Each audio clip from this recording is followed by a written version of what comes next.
Welcome to the Sharpe Club. So happy to have you with me here this evening, a little bit past 9 p.m. on the East Coast, and I am blurry somehow. How did I become blurry? Am I not blurry anymore? There we go. I'm not blurry anymore. Good. All right. I was blurry. I think I was blurry because I was talking to some people who were blurring my mind, and it came up, it manifested itself on my camera. I can't believe we did that. But yes, we are here. So happy that you're with me this evening. Only a couple minutes late. Not so bad. Mike, don't get mad at me. We are here tonight to talk about something that I think most people aren't actually talking about.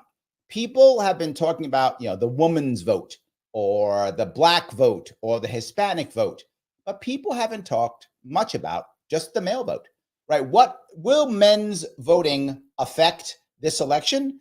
Should it be ignored? Is it important? Are the candidates up here, are they actually doing things that would draw men in, or is that not even a thing? And you might go, Larry, I have some ideas. I'm sure you do. But I have a star-studded panel to join us to talk about that exact issue.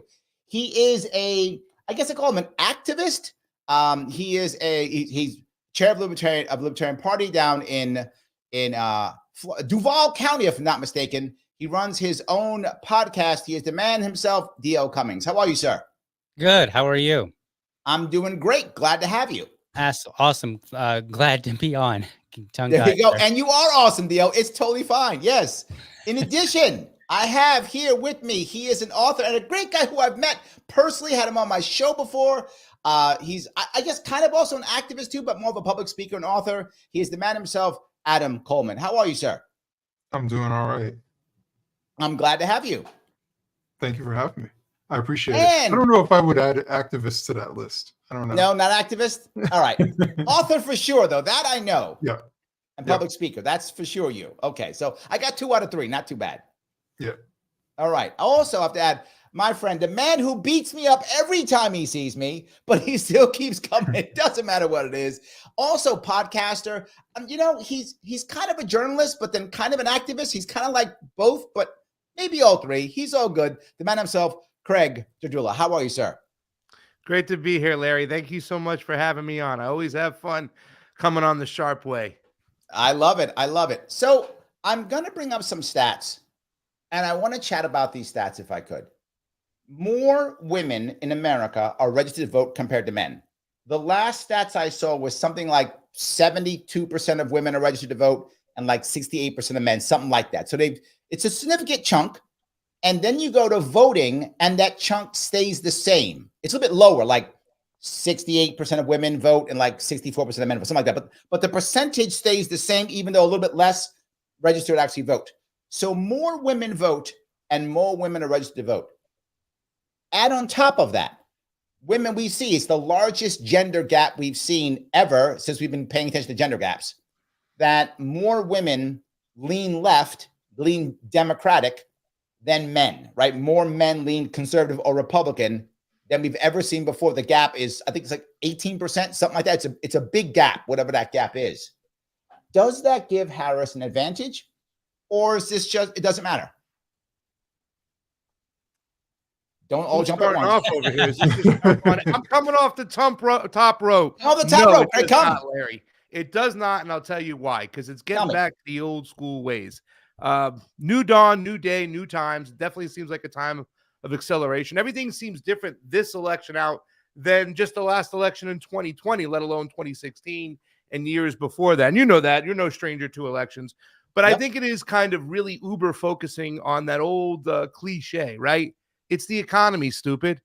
It's the economy, stupid. So whether it's men, women, however you identify out there, everybody needs, food on the table, roof over their head, clothes on their back. And I think in this particular situation, especially across middle America and some of those swing states, you're going to feel that same sense for women because they're the ones who, go to the grocery stores, keep the family household unit together. Yeah, but hold on. Now, with that in mind, then why wouldn't it be more even? Or are you telling me that why, if that's true, why wouldn't it be more even in a split? Why is the gap so big if it's the economy? Doesn't it have to be something else? Otherwise, wouldn't men and women be seeing, okay, we think Harris is better, or we think Trump is better on whatever economic issues they care about? You would think, wouldn't it be more even?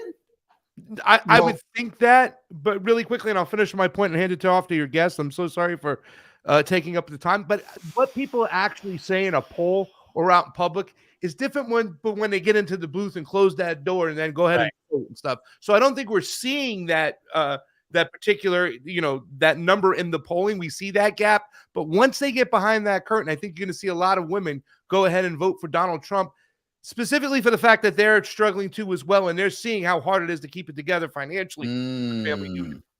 Okay, Adam, go ahead. Yeah, I'm wondering if, and I'm trying to bring this all together, I'm wondering if through the media and culturally, there's more of an effort to push women to be involved in politics than men. Because everything about our culture is about, well, in the past, women weren't able to, so now we must do things to encourage them to be part of this and part of that. The first woman to do this, the first woman to do that. Sure. Obviously, possibly the first female president. So sure. I think with our messaging and I would say from political spectrum on the left, our mainstream media is more left-leaning. There is definitely more of a push to speak to women. And I think there may be more of a push to have them be part of the political landscape than men coming from our media. So there may be more of an encouragement there. Okay, see if I get this right. What you're saying is, since the media is more left than right, and if the media is pulling women in, that's why women are more left. Did I get that right or no? I'm just trying to think possibly as to why there might be a gap. And from what I can gather as to why there are more women who are interested in politics than men, or at least getting involved in politics, I should say. Maybe there are more women who feel that there is more for them within the political realm than men. And maybe that feeling is because it's a messaging thing. It's whether it's subtle messaging or overt messaging coming from our media or coming from politicians. It's complicated. Hold on. Does that mean that Craig is wrong in that that will actually translate into voting, or is that just, it may not, meaning they're going to be involved, but Craig is right. When it comes to voting, they're going to vote economy. I think for the most part, yes, I agree with him that I think the way, if I'm being completely honest, I think the way our media talks about women's issues always comes back to abortion. And I think it's incredibly superficial. And besides abortion, what are women's issues? And nobody can ever answer that question. All they go to is, well, her body. Women, when they say their body, they're talking about abortion. Right. Whereas, I don't know, every woman that I know cares about how much money she has, if she's able to pay for her bills, and if she is able to take care of herself, can she take care of her children? I don't know. It's the same concern that men have too. And so I think there's this purposeful divide between the sexes as if we have completely different interests. When in reality, I think Craig is right. We have the same interests. It's just the messaging is different. Right. Okay. DL, go ahead. Yeah. So I would tie both of their comments together. And I would say, like, number one, I think we have a relatively over-feminized society. And I think this lends to giving us this portrayal of what might be, right? Like, oh, so many more women are voting. Therefore, they're probably, because we think of women as wanting to worry about, women issues. As Adam pointed out, it's like one issue is explicitly, this could be considered a woman's issue. But then when they go to the curtain, they get behind that curtain. They're voting based on their families, the people in their lives, what they're seeing at the grocery store. And remember, back in 2016, this was when Donald Trump and all his brashness was relatively new-ish to politics. At least it appeared that way, right? Yeah. We don't want to get into the history of it, but it kind of appeared that way. And what happened leading up all the way to the election. It was, oh, you know, Clinton's going to win. Clinton's going to win. And then like what, about halfway through the day, people started seeing numbers change. And we were like, wait a minute, what's going on here? And then all of a sudden delivered the blow. Right. So I think both these guys, Adam and Craig, are nailing it. Like women do get out and they are being courted, because I think we have an over feminized society. But I think at the end of the day, they're looking at the economy stupid, basically. Yeah, everybody said you're right, Craig. Now I'm mad at them. They were supposed to say you were wrong. That's fine. And there's more show, right? There's more show. We'll see. No, I'm done. We can shut down. My goal was just to make Craig look bad. Didn't work. No, it wasn't. Stop. Larry, I learned it from watching you and listening to you. Please. No, I'm totally teasing you. So no, I do. The thing that I bring up here though is there are issues that I feel seem to be more male, right, versus female. And what I mean by that is when it comes to jobs, don't they make it feel like that's a male issue? Like you just said it, you're right, Adam. Women have jobs too, right? But when they talk about jobs, it always seems like it's pushed towards like the steel worker guy, like that's the job that matters. But lots of jobs matter, and women have jobs too. I feel like whenever it's about jobs, it's as if it's just the man who brings home the bacon, right? And that the story that Joe Biden used to talk about, you know, when his dad said a job makes you proud or whatever. I feel like that's it. It's almost like jobs are dismissive of women and abortion is dismissive of men. Am I wrong, Craig? No, I don't think you're wrong at all. I mean, listen, I think that we have a lot of propaganda thrown at us. And I think that's kind of when they do throw this rhetoric at us, they want us to live in this certain echo chamber of what was, right? When you talk about the steel worker, we're talking about years ago when there was an actual industry in the United States before, you know, NAFTA took place and these jobs are shipped overseas. Now, whether it be male or female, the majority of people are working in service. They're working for an app, for crying out loud, right? You know what I'm saying? So the less we talk about those things, because that's the real issue. That's the crux of the issue here. Is the fact is we have no industry in the United States. Man, woman, once again, however you want to identify. At the end of the day, we have a military-industrial complex. Don't forget that now. My bad. We do, right? Those bombs, they're being signed by members of Congress. I mean, how disgusting, how distraught. Yep. You know, we do have a military-industrial complex that are making bombs and, you know, dropping it on little children all over the place. But I mean, at the end of the day, seriously, after NAFTA, and you guys know this too as well, you know, libertarians know this more than anything. We have no industry over here. They shipped off jobs, and at the end of the day, that's the crux of the real problem. The fact is that we don't make anything, we don't fix anything, we don't even grow our own food. So the more propaganda, but I'm going to move into that level, right? Doesn't that when it comes to jobs that make things, right? Yes. Physical jobs like that, far more men are involved in those fields than women, right? There are women involved, but by percentage, far more men are involved in those fields. Right. So aren't women more concerned for those service jobs? Aren't they happy? It's fine. There's more women in service jobs than there are men. So wouldn't they be happy with the service jobs? Well, I think what type of service job you're talking about, right? The hospitality industry is not what it was back when. I mean, I love it's called pink collar jobs. They're called pink collar jobs, not versus white collar, blue collar. They're called pink collar. It is things like healthcare, teaching, marketing. These are called pink collar jobs, and they're service jobs. And there are far more women in these jobs than there are men. There's male nurses, but there's far more female nurses than there are male nurses, right? So women dominate these jobs. Less of those jobs, right? Because if there were more steel mills and there were more manufacturing, then we would have those other services available for those people. And at the end of the day, there'd be more money involved in those jobs. Like I said, whether it be male or female, it's about the paycheck. And Americans, whether they be male or female, aren't making that money anymore. Go ahead, Adam. Yeah, actually, you make a good point in talking about pink jobs. You know, I think about nursing, teachers, for the most part. Pink collar jobs, not pink jobs, pink collar jobs. Oh, pink collar jobs, sorry. It's fine. But those are jobs that usually don't experience any sort of massive layoffs. They're usually jobs that don't have, actually, they're usually in demand. I hear people all the time from healthcare are always talking about, you know, this job ain't going anywhere. There's always going to be a need for nurses. There's always going to be a need for doctors, you know, in the healthcare industry.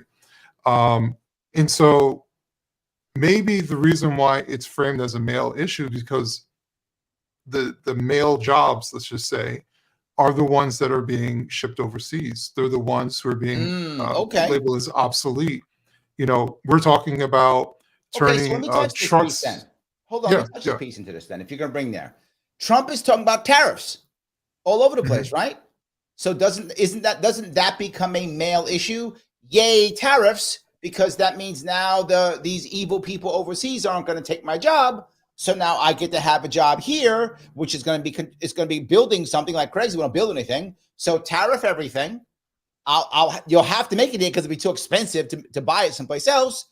And now I bring back my jobs. So doesn't that become a male issue? Doesn't that draw more men to Trump versus Harris? Yes, it could. Well, I think a lot of things draw more men to Trump than Harris. Yeah. You know, I mean, like just the way that the Democrat Party treats people. I mean, you know, if you look at some of the things that they talk about, they treat people like children, like adults. Like, I mean, you know, Trump went to McDonald's and they were like, "Oh, that was all staged," blah blah, and they made this big old issue, you know. And it's like, yes, we know that, right? And it's like, well, you know, he did this thing, and it's like, yes, we understand that. And I feel like I feel like there's a plethora of things that really, when you get down to it, it brings males to Trump. You know, But one. hold on. If they're treating us like children, wouldn't women also feel like they're being treated like children when they go, well, Oh I'm yeah. like a child? So why Oh, wouldn't they then go to oh, Trump? I think plenty of women will. I do not foresee a bunch of So, women but voting what I'm for bringing on Kamala here Harris. is what I'm trying to get at here, though, is does I feel like, and Mhm. this is only my feeling. That's why I'm asking your opinions on this. Sure. I feel like the way Trump is talking, his vulgarity, Mhm. right? His forwardness, his literally attacking people. He called was it today, yesterday? He called Harris and a shit VP, right? Like that type of that seems to me, again, my feeling, you tell me if I'm wrong, that that's going to draw more men than women. And that's going to turn some women off. Talking about tariffs tells me that's jobs, and the jobs that we imagine are male jobs, because to Adam's point, the pink jobs aren't really going anywhere, right? We still need teachers, we still need nurses. That's what I'm asking you, DL. Right. And what I'm saying, I think that more men will go toward Trump. I think more women now. And I just mean more men than men will go to Harris, more women than women will go to Harris. But I agree with you that, like, if you want to look at it and say which has more, like, is it going to be more men than women, comparing those two? I think you're going to see more men you know, go toward Trump. But I just think overall, I don't think people care nearly as much about some of these other things, mean words, tweets, all this other stuff. Because one, most of us probably remember a Trump before he was in politics, and he was basically the same way, right? Like, and most women know a man that kind of acts, you know, crass and rough at some time, right? Including my own wife. Like, you know, I do a family oriented show, but I tell people, I'm like, look, you come over for beers, you don't know what I'm going to say, you know? And I think that's the reality for a lot of people. But Like, hold yeah, on. Let me go one step further here. sure. I'm thinking vibes matter. And let me go back to as early as Bill Clinton. Okay. Bill Clinton didn't win because of this, but boy, did it help. He literally, for those of you who are old enough to remember, he played saxophone on late night TV. I watched it and I thought, this dude's cool. I did. I thought this dude's cool. Like, I liked it. I enjoyed. People who watched it were like, wow, he's cool. That doesn't mean his policies were good or bad. But Right. some people voted for him because the guys, they called him Slick Willie. They called him the first black president. Remember that? Right. They called him all that stuff. They thought he was the coolest guy around. That's just vibes. And if you look at what Harris is doing, a lot of vibes. Recently, she's been changing. She's been trying to get more policy recently. But her first part of her campaign was just all vibes. Bad And I ones. feel like, but still vibes. And I think that a lot of Trump has been recently vibes, just angry, bad. Come on, the McDonald's thing's vibes. I mean, brilliant. I'm not mad at his McDonald's thing. It's a brilliant political move. Sure. It's vibes, right? I don't know. I'm still running on joy over here from See, there we go. Yes, absolutely. Let you know, you say that much. And I don't think it was a brilliant political move. I think a lot of people who buy into that back and forth BS are not going, they're going to see right past it. You know what I mean? I think a lot of Kennedy folks that were going over with the unity ticket are saying, this is make America healthy again, right? You know, the people who understand McDonald's, a little bit more nuance, but what's going on over here. Yeah. I mean, the action where you start on why Americans are so unhealthy, where you start with American imperialism is McDonald's, right? In another country, when they want to protest the United States, they go break down a McDonald's, for crying out loud. That's where you start. So all the back and forth, I don't think people are buying into it, but I do think people are. And this is the problem. Bill Clinton, when he did that on our Arsenio Hall, a lot of people thought that was cool. But the intranet really wasn't around back then, and we don't have the information, the source of information nowadays to get what we have today. And a lot of people, and at the end of the day, when you look at a lot of women, all right, these are men jobs that are coming back. First off, I'd like to ask you, Larry, because I would like to know, do tariffs work? Because when Donald Trump tried this before, it didn't work. The Chinese could just sit you out. And all they did was like, all right, we'll move our factories from China into Vietnam, into Cambodia. And they actually moved factories into their neighboring countries to get past these tariffs. And they could just sit it out. Are you asking a libertarian if tariffs work? You don't have to ask that question to me. I wasn't saying that they were good or bad. I'm saying the vibe on it is what I'm saying. You're not going to have me defend tariffs. The vibe is, Larry, that at the end of the day, you know, whether Donald Trump's only economical plan is drill, baby, drill is going to make your energy cheaper, right? I mean, at least that's something. I mean, like I said in the beginning of your show, women go to the supermarket. They hold down the family household budget and stuff. They see what's going on. And if you bring men home for jobs and they have factories, then there's going to be pink collar services provided to them. At the end of the day, they're going to get their money that they need. They so desperately need to keep their household unit working. And they see their husband getting a job as a way of helping them out. The women vote. Okay, look, let me grab a couple comments if I could. Joseph, thank you for being a member. You got some fans here, Adam. Psyched. Love Adam Coleman. So you got some fans. He goes on to say, Adam, I was struck by your most recent maybe interview with Candace. I love how thoughtful, honest, and present you are. We need more of this in public debate and discussion. Great interview. Wait, which Candace? I don't know. That's what he just said. So because I never if he's talking about Candace Owens, I've never talked to Candace Owens. So just I don't know. Maybe there's another Adam Coleman that looks like you. Maybe, I don't know. There actually is. There we go. See? There's a Christian apologist named Adam Coleman, has a YouTube channel, and sometimes he gets my messages. So, I hope it's the right one. I hope you didn't just mess up. So, yes. Yeah. Mike Voss is here. He says, good to see Adam again. He was at Freedom Fest this year. Yes, you were. I remember. Absolutely. So, yes. That Libertarian lady. Liberty says, hey, two of my favorite Liberty mentors, Larry Sharpe and Liberty Dad. Oh, that's sweet. Yes, there we go. But Kim's the opposite. She goes, I don't know any of the three guests. Well, now you do, Kim. There we go. Now you do. And you can follow them if you want to. Follow them all on Twitter/X. You can follow Adam at wrong_speak. You can follow DL at Liberty Dad Pod. You can follow Craig at Yo Pasta. You can follow them all there if you would. That'd be great. But before you do that, you should do one thing that's very important. You should somehow touch the button known as like. However you don't touch it, nose, ear, eyeball, I don't care, any appendage, I'm not watching. Whatever you do, click the button known as like. That's how I move forward. You know I'm shadow banned all the time. Do that. If you're watching this on Twitter or Facebook, you should be sharing this.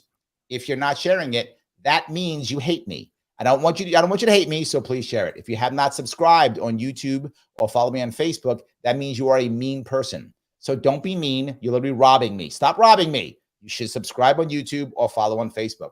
If you want to super chat me, you can on either YouTube, Sharpe Way, or Larry Sharpe. You can become a member if you want to keep me going more and more. $49 per month. Click join. That is for either Larry Sharpe or the Sharpe Way. Does not matter. Either one is good. Let me grab a couple more comments if I could here. So, all righty. Peace Lodge, thank you for being a member. He says, hi, everybody. I love that. So people are all happy. That's all good. I love that. So Rick thought he was on bad weed when I was blurry. No, it was me. Rick, your weed is fine. Continue enjoying it. Don't worry about that at all. Continue enjoying all of it if you want to. Roger says, Larry, only a narcissist. Where's the name all over the place? Well, here it is. Every single show. That's why you're the perfect person to run for governor. Well, thank you, I think. My name is also over here. I keep it on everything. So maybe I am. Joseph goes on to say, haven't you heard men are not a thing anymore? And I want to bring that up because that's what my next step is. I feel like a lot of men feel invisible now. I feel like a lot of men feel invisible. And that when someone like Trump says anything that seems male-ish, aggressive-ish, masculine-ish in any way, that all of a sudden men go, oh, is someone paying attention to me? And it draws them in. That's what I feel, because I feel like so many men feel invisible. And when male issues are brought up with Harris, someone told me, hey, I think she's kind of like, misandrous. And I said, I don't think she's that at all. I think she's apathetic. I think she doesn't see men having issues as being different or even being separate. That's how I feel. And I think many men feel the same way. And it comes across as not caring about men at all and men feeling invisible. DL, you brought this up. Am I wrong here? No, I think, I think that's actually been the case for a lot longer than just this election. I think it's been growing steadily, and I wouldn't try to, chart it out necessarily and say, okay, here's where it really, took a sharp turn upwards or whatnot. But I think it's been a sentiment for a long time. I think people started noticing, I don't know, a decade ago, they started looking and saying, hey, who are all the guys that are, who are all the people that are portrayed as loofs and bums on TV, right? In all these sitcoms. And it was always who? The man, the husband, right? And I think we thought it was funny at first, but then I think everybody started getting a picture painted slowly but surely, right? And then you have this, what I would see is a continuation of an over feminized society, at least in portrait, not necessarily in real life, but at least in portrait, like how it's portrayed. And I But think no, I want to touch this piece. Do you think society is actually over feminized, or do you think it is a portrayal that's not true? But I think many people would say, how can it be feminized when the top 1% are mostly men, right? Isn't that the portrayal that men are the top 1%? They run the world, patriarchy. Yeah, well, which one is it? It's nice in politics to go, oh, look at all the top CEOs. But in the real world, most people aren't talking about CEOs, right? We're looking around. We're looking at the world around us. So when I first started noticing this was like, I don't know, about 15 years ago, I was at a men's group at church and we were doing a book club. And the book that we read was Why Men Hate Going to Church. And the whole book was premised on this idea that there's this certain level of feminization that's happening inside the church. Well, I started looking out in the world. Before. I heard this. And I've started looking out in the world and I was like, oh, wow, I'm starting to see some of the things that I saw, detailed in this book that were specified, as it were to the church. Now I see it everywhere else.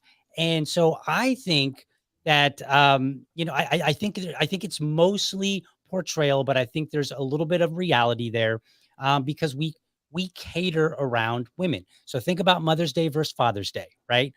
Mother's Day, it's all mothers are great. They're so awesome. Give them roses, sales over here, all this stuff. And then Father's Day, you get some sales, but there's a lot of messages about how men need to be better fathers, better husbands, better sons, and brothers, and so on and so forth. So I think it's a little bit of both. Adam, but I don't think it's CEO. I don't think it's CEO level. I don't think people talk about it. I don't think people care about it in the real world. Adam, you're nodding your head. Tell me. Well, I also want to add there are some women who celebrate being the father on Father's Day as well. Right. Okay. Yeah. And because they're single mothers. So they've taken up this mantra that they're the mother and the father, as if being a father is just about providing money to a household. And so I do think that there is a level, everybody's talking about catering to women and not speaking to men, but it's an active disrespect towards men. Mm-hmm. It is a oversimplification as to roles that the traditional man appreciates for himself, especially when it comes to fathers.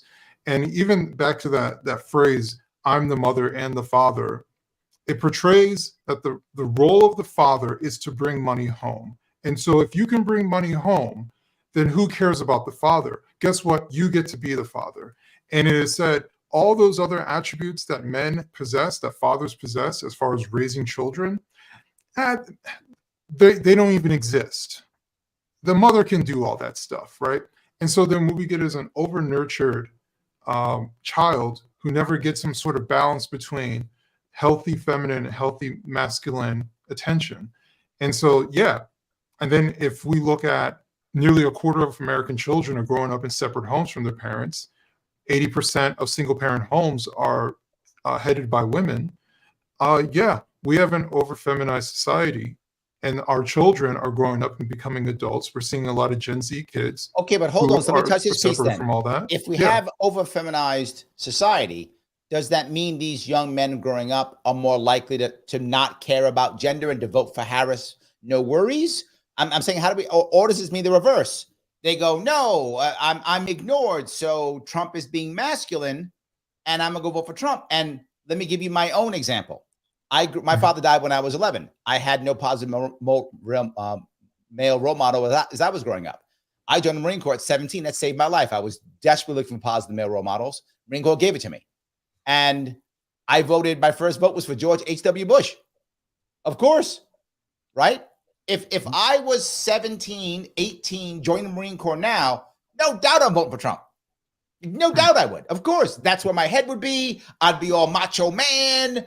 That's who I was when I was 18, right? I was the guy who wore the shirt that said, like, kill everybody. I wore those horrible shirts. I'm totally not that now. That's who I was, right? I would have totally done that. Are you saying, that this is going to make men more rushing towards Trump because they don't have the male role models? Or are you telling them the opposite? They're more feminized, as DL saying, so maybe they're going to wind up voting for Harris.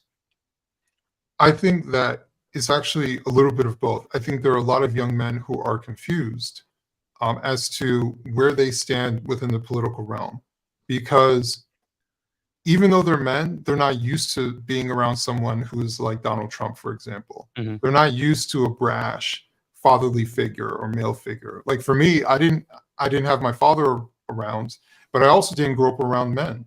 I was around my mother and my sister, right? I mostly had friends with women.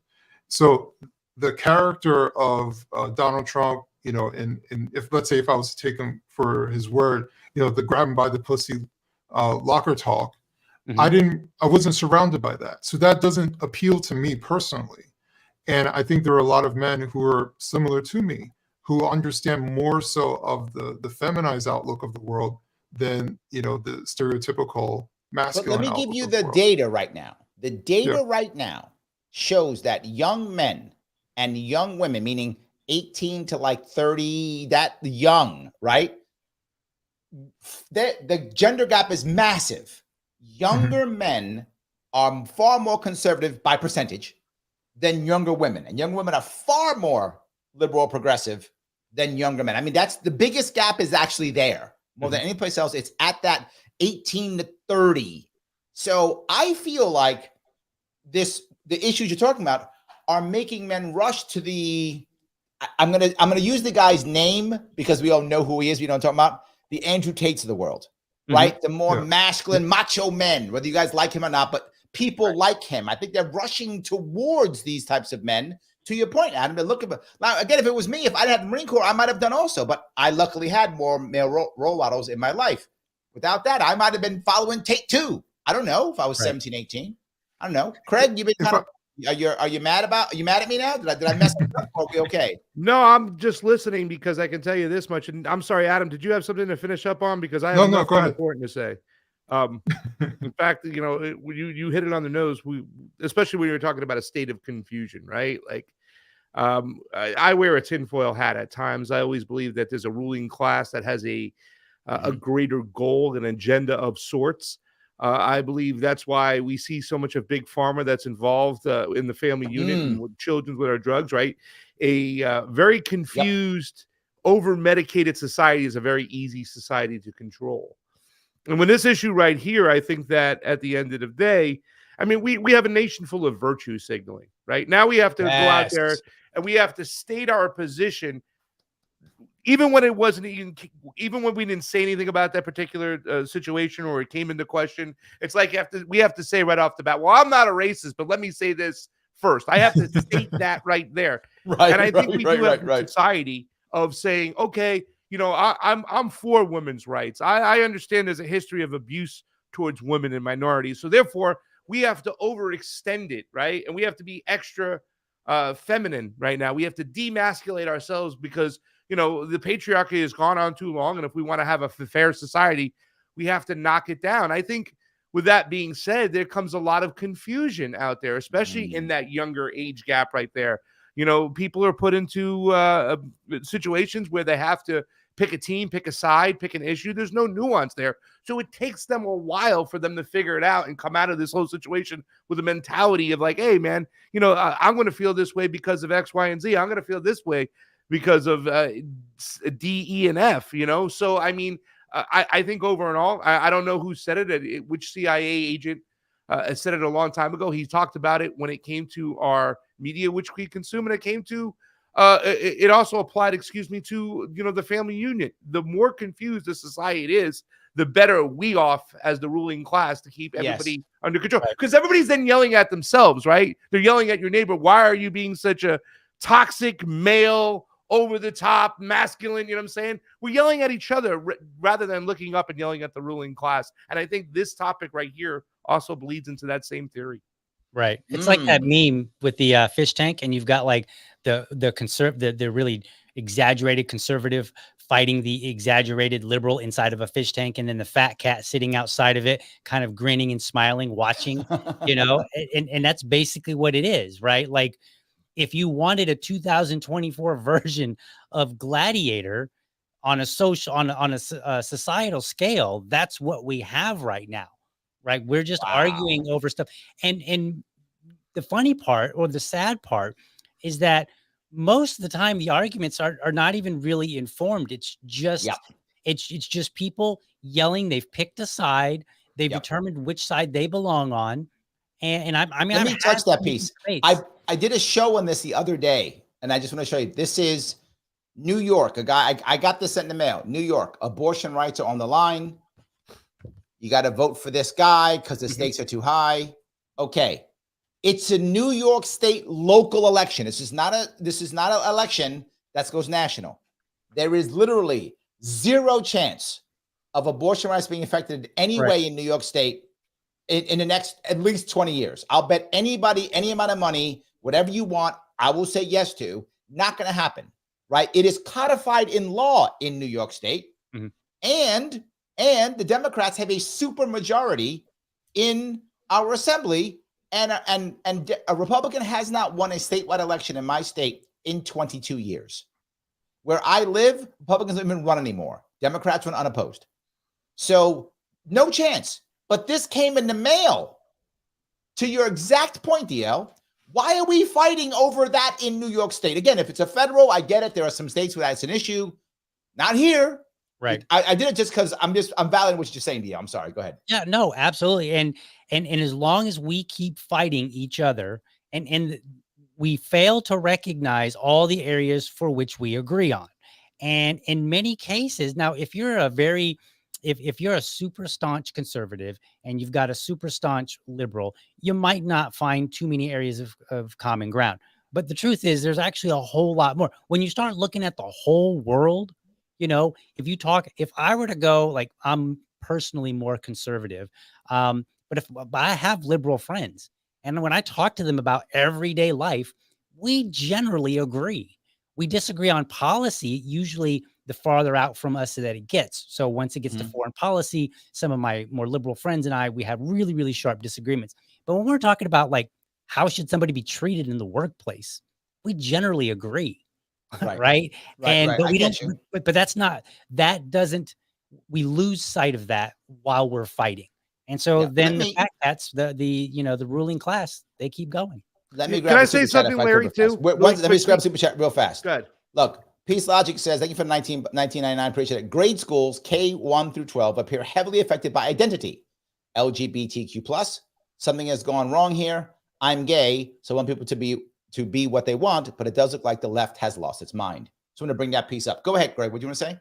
Well, I just wanted to make a statement about that little pamphlet you got too as well, because I have a lot of these pamphlets over here in California, and them talking about Mike Garcia, right? Being, oh, he's a full anti, he's not for pro-choice whatsoever. So, you know what I'm saying? They're trying to add the scare tactics, and I had some notes written down from earlier too as well. But that particular pamphlet you had has the same effect as a mask. It is what DL was just talking about, that whole meme, right? The ruling class wants us to believe that the majority are caught in this right-left team sports, red versus blue team paradigm. No, most of us can see that meme that DL was talking about with the ruling class looking inside the glass. No, we can see that picture, except they keep highlighting the back and forth, just like they did with that whole McDonald's situation. Right. They highlighted the left and the right, and then that we all think for a second that this is how Americans are, that this is how society is. Listen, we have a problem as far as our media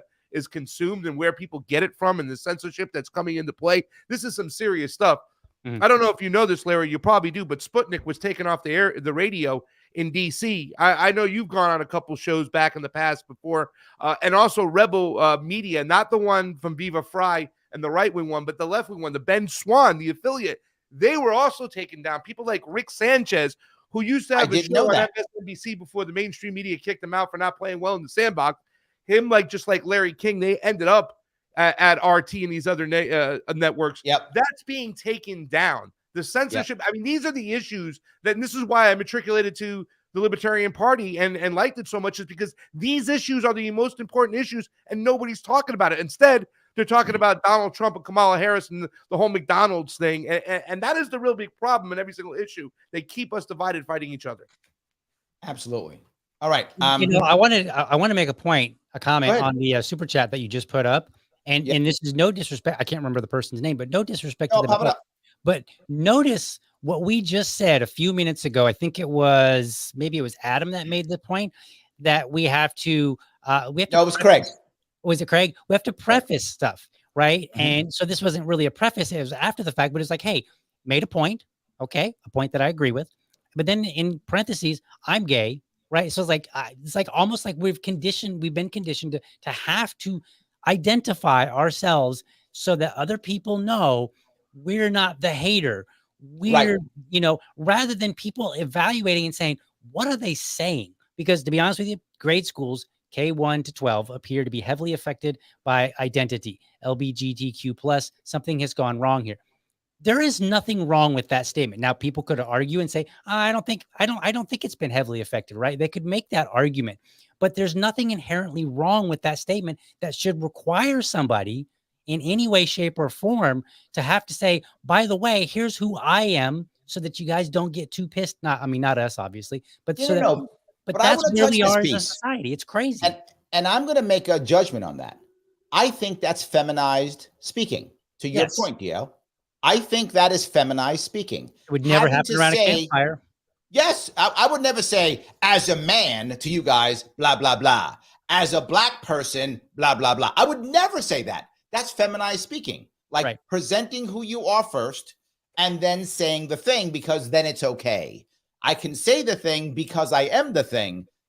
That seems like it's feminized language. Am I wrong? Adam, tell me, am I wrong in this? I don't think so. I don't think you're wrong about it. But actually, can I pivot slightly? Go, please. Yes. So something that keeps popping in my head about just kind of politics in general, but we can look at it in this election. I think what ends up happening when it comes to certain politicians, especially like a presidential race, people see the candidate that's in front of them, they see someone that they know in real life in that candidate. Okay. Is either they see someone or they're seeking someone. So for example, I don't think it's an accident that they want us to call Kamala Mamala, right? Yes. And so why is that? Is that a thing? Yeah, it is. Have you noticed? I always call her Harris, and I call her Harris because I called Donald Trump. Right now, when Bobby was running, I would often call him Bobby. I would call him Bobby. When I called Bobby, I would call her Kamala because that's fair, right? That was fair. But now that I say Trump, I always say Harris. And it's not because I care if her name's Kamala or Kamala. I know it's Kamala, but whatever. The reason why they went in Mamala is so you could say Kamala right. That was it, because Kamala rhymes with Mamala. That was the reason why they wanted you to do that. But I always call her Harris. That's all. So good. Go ahead, Adam. I jumped off. Go ahead. Yeah, but I think there are people who take it sort of seriously. They want her to come off as, which oddly enough, she's not. She doesn't have any children of her own. But they want her to come off as a relative, like your aunt, got your it. giggly Okay. aunt who's going to take you out for some mimosas, right? Like they want her to kind of to come off that way. That's their way of trying to make her seem relatable, and I think that's the biggest gap, in my opinion, between the two candidates that we're seeing. Like obviously, there's all different types of gaps, Sure. but we're talking about who is more genuine. And so I think DL was saying, we've seen Trump for decades. Trump is Trump. Trump has always been this way. No, you could hate Trump, but you could say Trump has always been that way. I believe that's Trump. When it comes to Kamala Harris, we've seen in a year her change positions, her change her attitude. It's true. She's, when she came into Senate, she was Indian. Now she's black. Like she'll be anything and everything that you want her to be, which means she's not genuine. And when you listen to her speak, her subtle cues, like I watch a lot of shows where they do like lie detector tests, and you start reading people's body language prior to the test, and you're like, something ain't right with this person. I don't believe them. And the more you watch it, the more you get more in tune as to how people respond. And when Trump responds, like even if he might be cursing, that's really him. I might not like it, but that's him. That's true. You're not wrong. I don't know about that. I just think he's Craig, been a little bit more cryptic.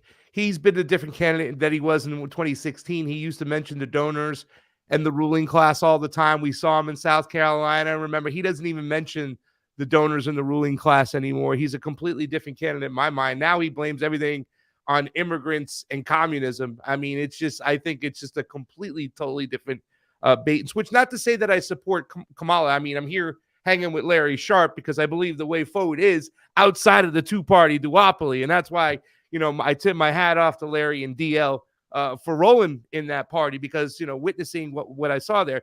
But at the same time, what you're talking about, Adam, is a tactic that the Democrats have kind of capitulated to, or I shouldn't say capitulated to, but have kind of pivoted to for quite some time.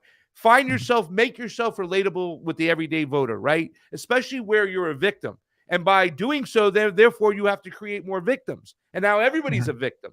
So they've been using this tactic for quite some time. And that's why you hear Kamala say those things. Growing up, I wasn't rich. I had it hard. I was a low to middle class family, and I had the same struggles as you. I was that little girl on the bus. Remember, she had the T-shirts made right over there. So this is a tactic that the Democrats have pivoted to for quite some time. But it's a tactic that's backfired on them somewhat. They played the cancel culture game too far. They played the identity politics game too far. They played the Me Too movement too far, right? And they even define what is sexual harassment and what is not sexual harassment. And they've drawn this law so far that they've overplayed their card. And that's why I think you do see a lot of people coming back and moving towards that Trump mentality, that kind of just, this is the hard knocks. This is the crux of it. We love our immigrants that come across the border. We just don't have enough services for them, right? That's debatable themselves right there. But that's the game that's being played by the two-party paradigm. And it's all designed to keep us in that paradigm right there. And that's what they're doing. So that's why you see Kamala playing those games that she constantly plays, by making herself the victim. To me, the craziest thing is when she switches the accent. Have you guys been hearing that when she's trying to do the Southern accent? That to me is just, oh my Lord, with this woman. But this goes back to what Adam just said versus what Trump said about Harris. Adam, you said she was Indian and now she's black. No one's going to touch you on that. But they're going to beat up Trump on that for only one reason. Trump's not black. Well, also the way he comes across too, right? No, he was nice when he said it. He goes, she was Indian and now all of a sudden she became black. Same thing Adam just said. Yeah. But this is exactly our identity piece that we just talked about. The identity issue does matter in our culture. It does. Adam can say it. Trump can't. Yeah, you're absolutely right. And I want to preface, like, to me, her identity doesn't matter that Correct. much. I agree But with you. it only matters from a sense, in my opinion, because she makes it so that it Yes. matters. So now it's a piece that we have to criticize because you Yep. made it a thing. But if she didn't make it a thing, if she didn't make it, I'm going to be the first this, I'm going to be the first that, and making her identity and constantly bringing it up, and, as a person of color, and you know, then it wouldn't be a thing. We wouldn't be talking about it. And if we did bring it up, then I could understand people saying, "Oh, you guys are racist. Why are you bringing it? She's not bringing it up. Why are you bringing it up?" Yes. And so now we're here debating her, not debating, but now we're here talking about her identity because she's used her identity for leverage. And we're trying to figure out which one is true.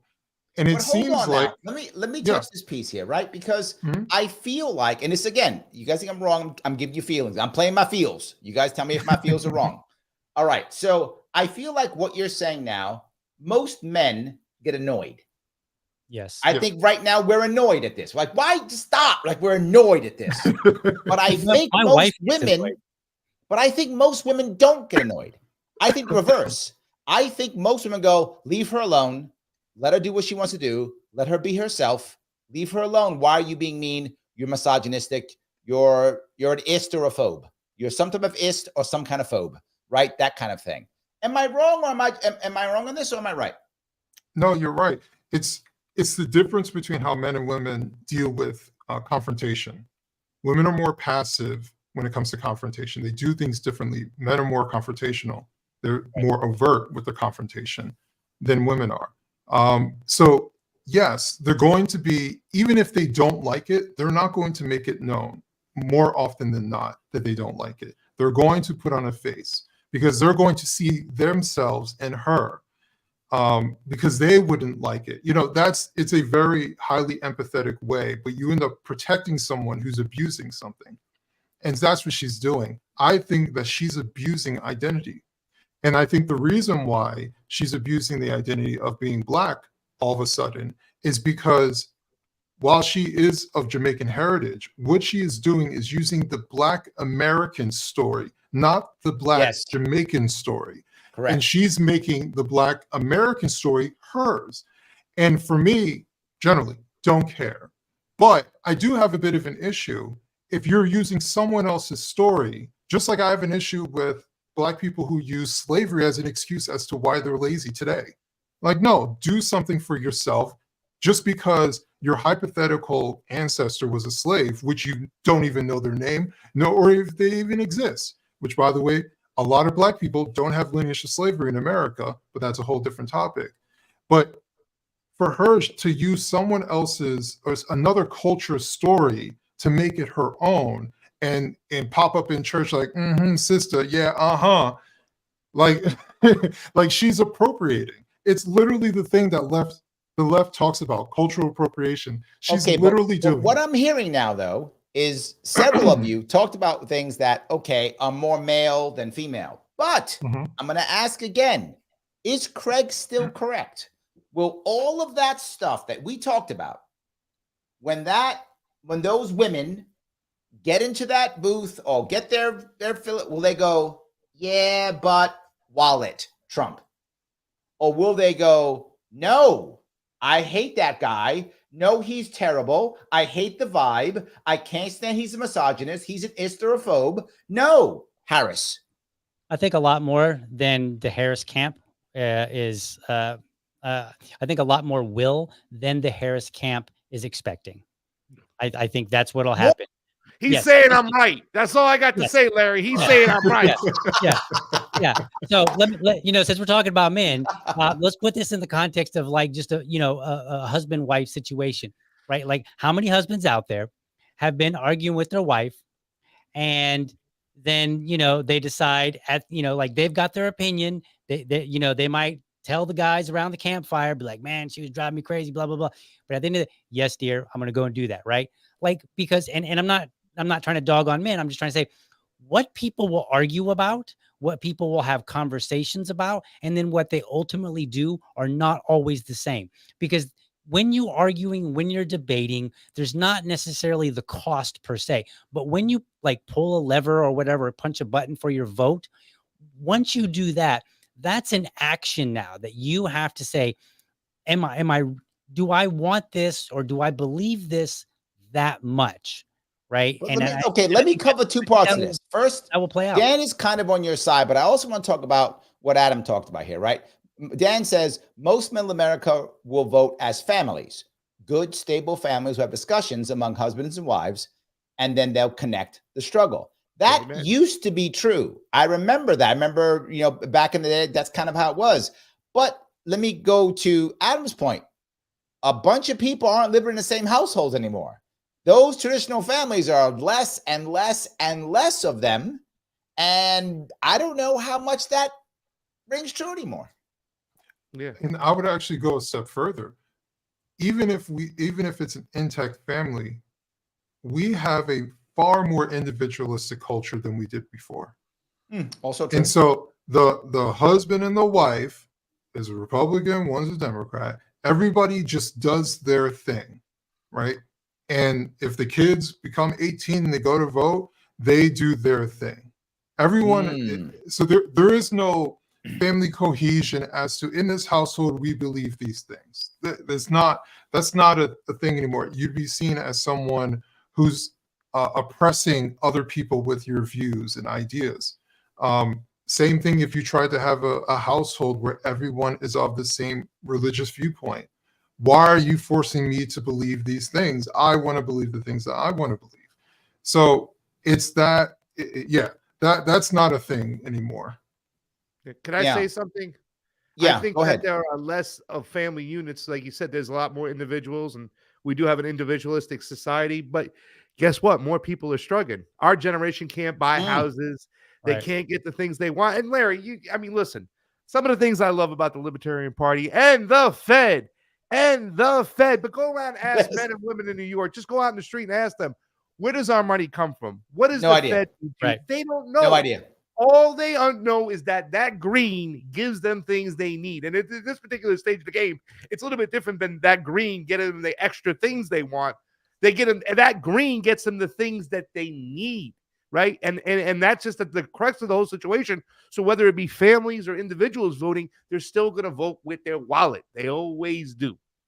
Absolutely. Well, so that Liberty lady says, I know rich white liberal women here in Duval County that will vote for Harris because they hate Trump that much. They will pay higher price at the store to make sure Kamala gets in. I think there's a lot of women like that. They can afford it. When you can afford it, then you can make different choices, right? But like Craig is saying, like there's a lot of people that they're not in the can't afford it.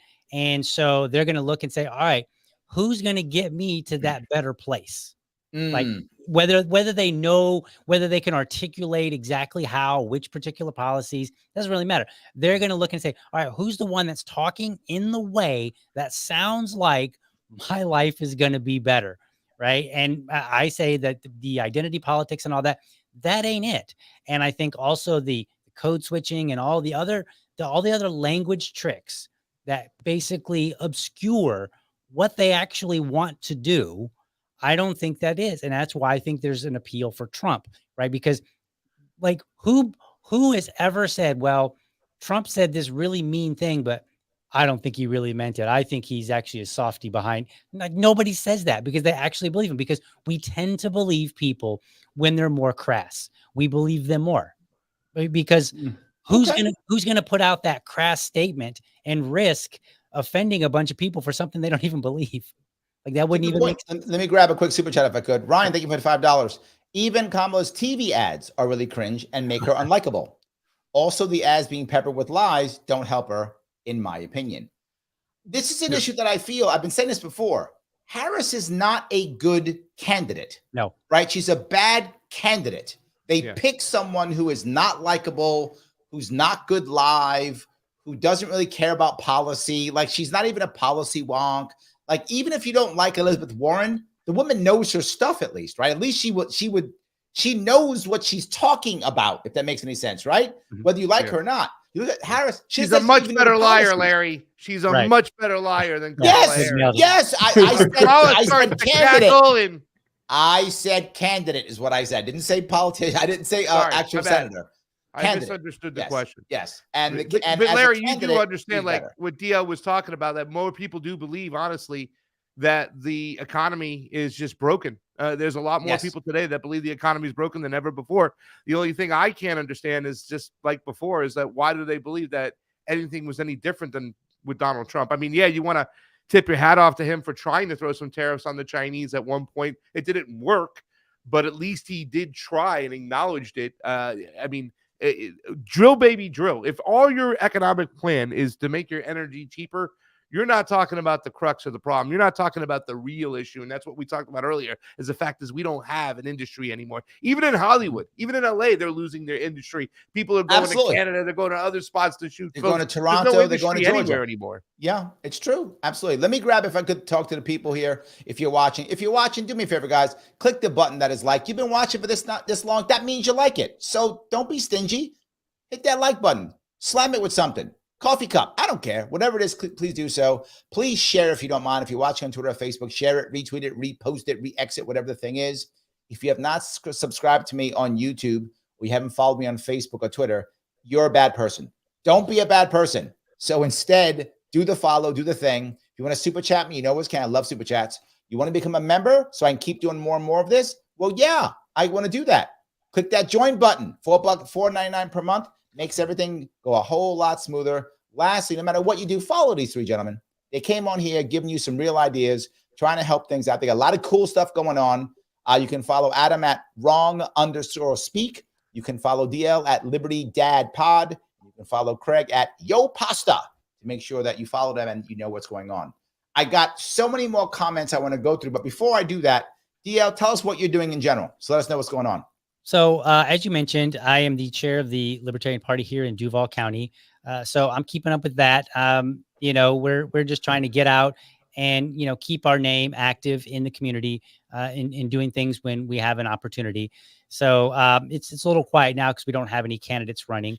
Aside from that, you know, I have a podcast, Liberty Dad, where I generally stream, you know, Monday through Friday, 7:30 a.m. And my goal for that is just to, you know, I try to think about politics in a little bit different way. And so I try to take and go and dig up source material and then, you know, evaluate it and then break it down in a simple and easy way to understand. So I try to think of it like, you know, Nice. what kind of a conversation would I like to have with my son at any time? Right. And so I always wanted to be informed and, you know, just something that where whoever's listening, whoever's talking to me, they walk away with something. I kind of got that from my mama years ago before she passed. She was a Republican. I became a Libertarian. I tried to convince her. I tried my hardest to convince her to vote for Gary Johnson. It didn't work. But I noticed that there were times where I would say something and she would go, that's interesting. You know, and then I knew that like, hey, I like it. I got a thought, you know, I got her thinking. And I was like, that's my new goal. My new goal is just to get people to start thinking. I don't have to convince you right now. I love that. To get you to thinking and then, you know, let everything else take its course. So that's me. Thank you. Adam, tell us what you're doing. A bunch of stuff. I know. I'm, you know, I write for your posts every chance I get, you know, once a week or every other week, depending. But as far as different projects, I'm working with a new media company, hopefully start up sometime soon, called Thirst. I don't have too many details to provide as of yet, but stay tuned for that. I am working on my second book. This book will be about childhood abandonment and our culture of family separation. Nice. And it will feature a lot of stories from my childhood, and just highlighting how culturally we make excuses for the failings of the adults, and we don't put our focus on the experience of the child. So it's going to be a very child-centered book. There we go. Craig, tell us what you're doing. Wow, that's awesome. Well, thank you, Larry, for having me on your show again. Craig Pasta Jardula, of course, you can go over to Yo Pasta. I have my show, Pasta to Go. It's something new. One of the first gigs I ever did was the Libertarian convention. After I came off about 4.5 months of doing the Jimmy Dore show. I've also done some work for Kim Iverson before, and I have this old school show called the Convo Couch, but we keep getting censored and being called Russian assets, and we're trying to sidestep around the demonetization and the censorship. We've been demonetized on that channel for almost 5.5 years now. Wow. Can't seem to get it back, so they're trying to make it hard for us to make a living. Like I mentioned about the Sputnik and the Rebel shows and from RT. I used to go on those shows quite a bit because of U.S. sanctions. They just all gone away.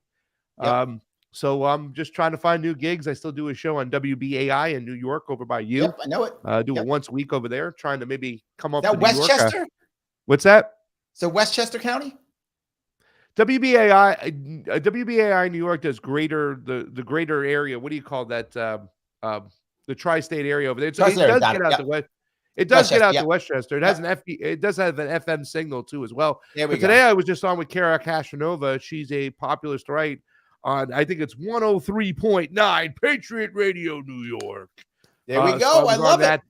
I was on that show today talking about some election integrity.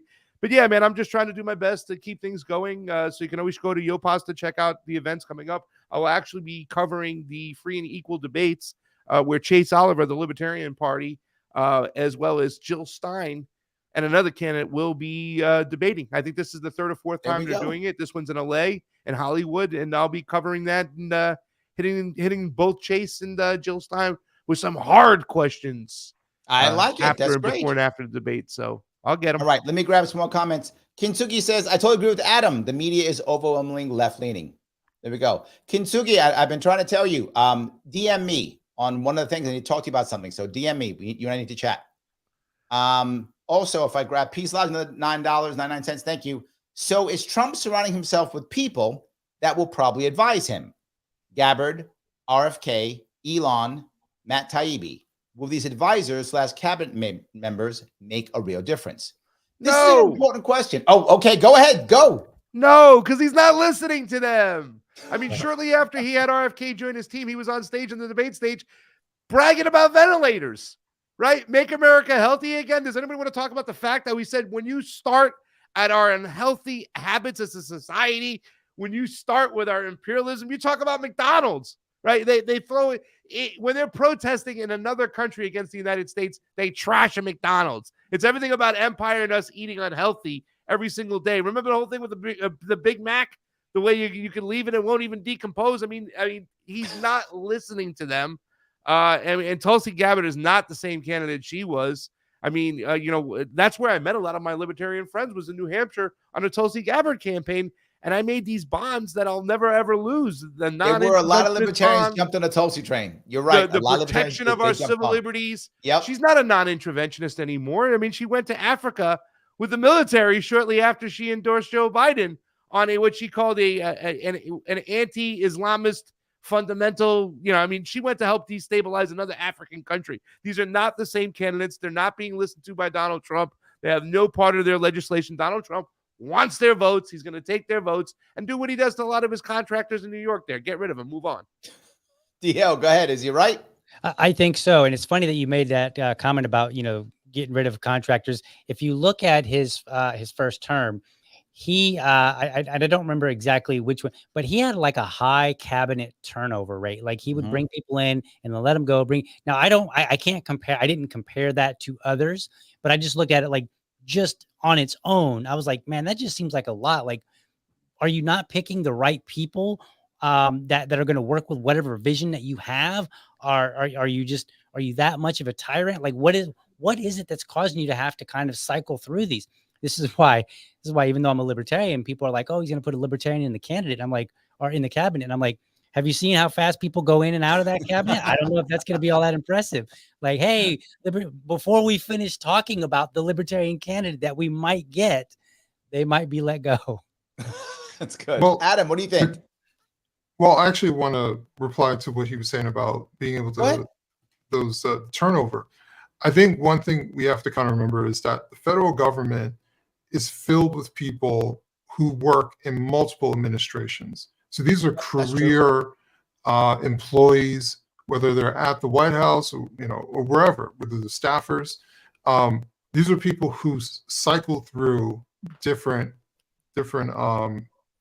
administrations. Sure. So when you have it's called permanent Washington. That's what it's called. Right. Permanent Washington. Permanent Washington, Yep. exactly. Yep.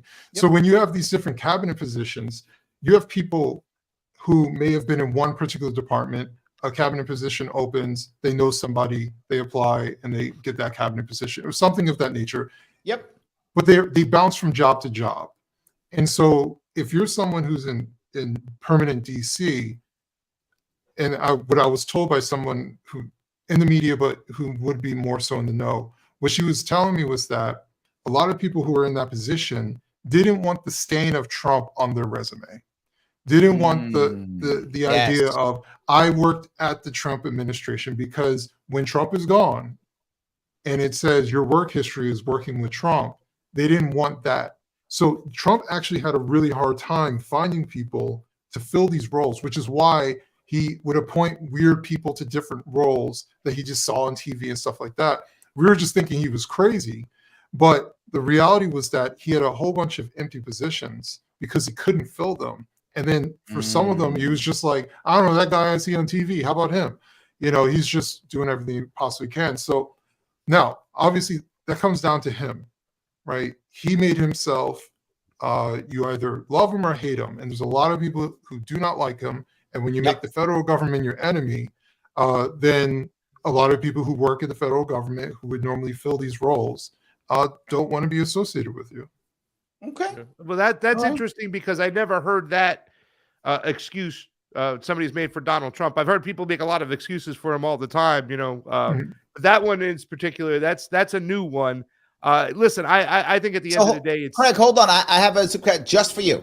This is Peace Lodge. He says, at Craig, so is RFK being duped, or he really believes Trump? I'm sad and disillusioned. So what do you think about the people who are there? Does Gabbard, RFK, I mean, Elon probably doesn't care either way. He's fine no matter what happens. Matt Taibbi, Gabbard, RFK, are they being duped? Do they not care? Are they just happy with the spotlight? What do you think, Greg? Well, I mean, that leads to the argument, are they a paid propagandist or a useful idiot, right? In some cases, it could be one or the other. But I believe that Donald Trump has the same existence and the same reasoning as a Bernie Sanders did. His only existence, Donald Trump, was to lead you back into the Republican Party. Same thing with Bernie Sanders. And that's what I believe Donald Trump has always been. And that's why he is a different candidate, because when he has the opportunity to endorse or support the right candidate, he never does. I think about the guy in Georgia, which is named Vernon Jones, I believe it was, when he was running for governor, I believe, out there. Complete had the MAGA crowd behind him, grassroots, supported Donald Trump when it came to the election system, pushed back against Raffensperger. But what does Donald Trump do? He always endorses the establishment guy. Yes. And he's running around with Lindsey Graham. And now we hear echoing coming, maybe from people close to Donald Trump, that he might hire Pompeo again, for crying out loud. I mean, he's never, ever really been the anti-establishment guy that people made him out to be. Okay, but hold on. Let me give you some pushback. Okay. Right?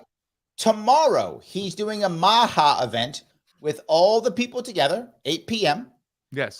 You see him when he was at the what was that, Al Smith dinner?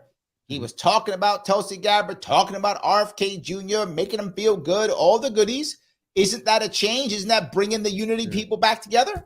Is he having McDonald's cater it too as well to make America healthy again? You just got to push that, don't you? What he says is one thing and what he does is another, Larry. I mean, the guy has a proven track record. I mean, all you have to do is look deep. Listen, most people who are going to go out and vote in early November don't understand what's going on in the echo chamber. They don't look at the things that we look at. They don't understand politics or policy for that matter. You know what I'm saying?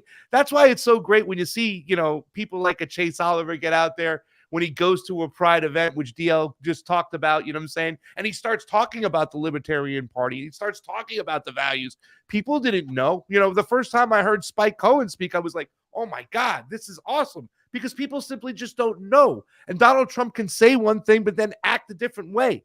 Like right now, they're trying to reinvent him as the peace candidate. Oh, he's not as much of a warmonger as look at Kamala Harris. She's taking in Dick Cheney and all these other people. And well, they have a point. McCain, and look at this. But Donald Trump gave out record Pentagon contracts when he was in the White House. He signed over a ton of money and a ton of weapons to the Kiev regime and actually set the table. He gave the Kiev regime weapons. Okay, but hold on. Would give him. Hold on, I gotta tell you, he says than when he does. But he doesn't have Cheney.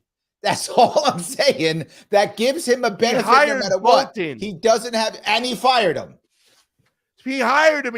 Elliot Abrams. He hired Elliot Abrams. He fired him in Latin America. You're not going to get rid of that one. Nicolas Maduro. There's no difference at the end of the day. The deep state, big tech, big pharma. They get what they want, Larry. There's no difference. All right. I'm going to change the topic because we'll yell at for another hour. Sugi says, I've noticed that too, DL. Church has become very feminized.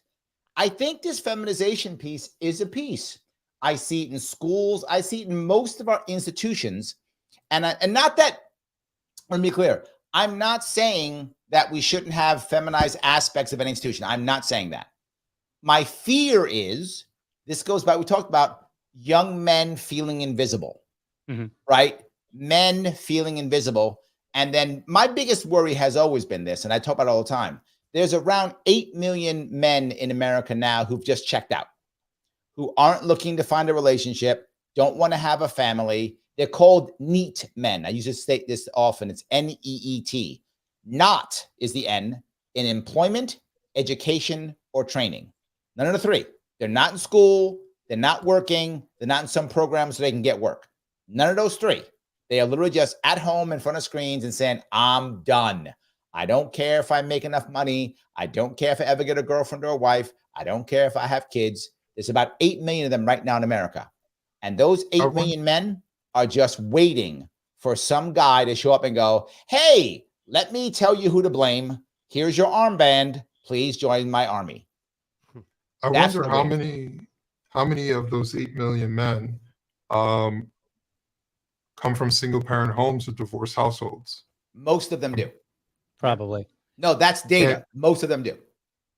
And that's yes. And see, this is where this is a cultural matter. Like obviously it starts there and it trickles into all these different areas. But that's why I talk about it so much, because this is the root. Everybody looks at the Band-Aid. Right? It's like, oh, if we put this person, if we get enough money for this cause, if we do this and do that, rather than looking at what they do have control over. They have control over who they procreate with and how they manage that relationship. And so many people focus on everything that they can't control and ignore the thing that they can't control, which is their household and how they raise their children, if they're around their children, who they procreate with. Do they family plan in the first place?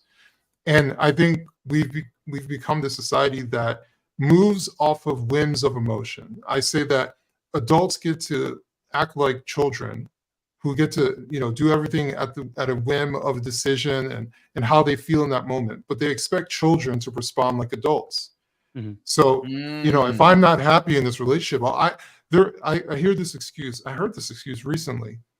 If I'm not happy, my child's not going to be happy. As if that's what the child is worried about, your happiness. That's not what they're worried about. Right. Correct. But this is all coping.